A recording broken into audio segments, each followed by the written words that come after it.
Hello বন্ধুগণ, আপনাদের কি যুবসাথীর টাকা এখনো ঢুকেনি, তাই নিয়ে চিন্তিত আছেন? বন্ধুগণ, চিন্তা করবেন না।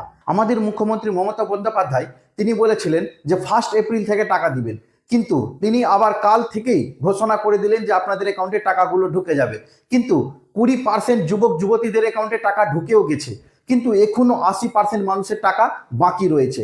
তো কবে তারা টাকা পাবে এবং এখনো তাদের টাকা ঢুকছে না কেন, কি রয়েছে এর কারণ? তো বন্ধুগণ, সমস্ত তথ্যের উপর আজকে এই ভিডিওটা।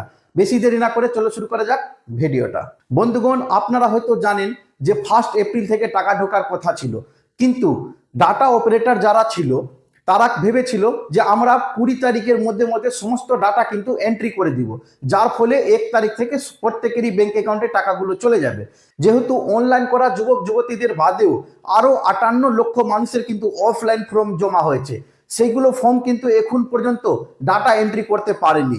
তাই কালকে 11টা রাত পর্যন্ত তারা কিন্তু ডাটা এন্ট্রি করেছে এবং আজকেও সারা দিন করবে। এরকম করে তারা 12 তারিখ পর্যন্ত কিন্তু ডাটা এন্ট্রি করবে।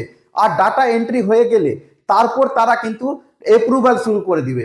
আর অ্যাপ্রুভাল হওয়ার পর থেকেই 15 তারিখের পর আপনাদের প্রত্যেকেরই ব্যাংক অ্যাকাউন্টে টাকাগুলো চলে আসবে। তো এর ফলে আপনারা চিন্তিত হবেন না, টাকাগুলো সবাই পাবেন। একটু কিন্তু আপনাদেরকে ধৈর্য ধরতে হবে, কারণ আমাদের মুখ্যমন্ত্রীর এটা নির্দেশ রয়েছে যে প্রত্যেকটা যুবক যুবতীদের অ্যাকাউন্টে টাকাগুলো দিয়ে দেওয়া হোক। আর এই টাকাটা আপনারা 15 তারিখের মধ্যে মধ্যে পেয়ে যাবেন। ধন্যবাদ।